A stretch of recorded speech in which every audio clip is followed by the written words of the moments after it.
Hello, Michael Sullivan here. I'm here with my emotional storytelling audio and visual discussion. I'll be discussing a piece of art that I really love. It's not so much one specific piece, but it is a general, the Japanese animation or anime as a lot of people call it. Um, I was introduced to it very young, like 13 or 14. Uh, Me and my grandfather went to Hollywood Video and rented this Japanese animation called Fatal Fury, the motion picture. At the time, he had no idea. He just saw it was a cartoon. I saw it was a cartoon. It looked cool. But I shouldn't have rented it when I was only 14. Definitely adults only. In it, there was a lot of action, a lot of mature themes, and a lot of nudity. So, I loved it at the time when I was a kid.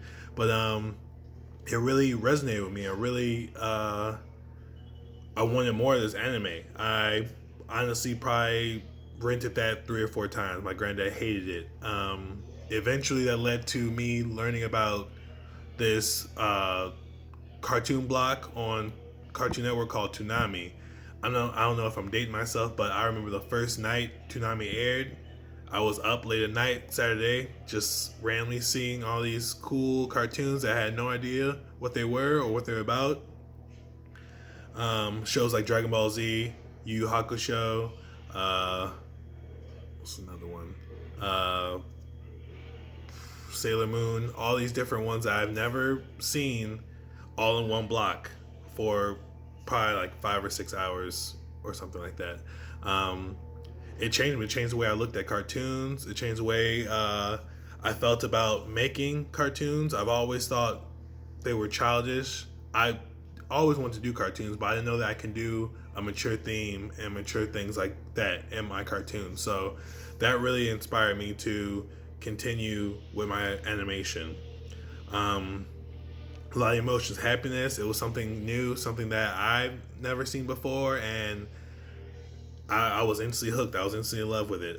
Inspiring because I knew that I always wanted to be an animator ever since I picked up a Bobby's World How to Animate book when I was in kindergarten. I've always loved it, but I finally was able to see a new piece of media that I didn't know about. It wasn't American animation. It wasn't Spider-Man and stuff like that, very kiddie stuff. It was more mature themes.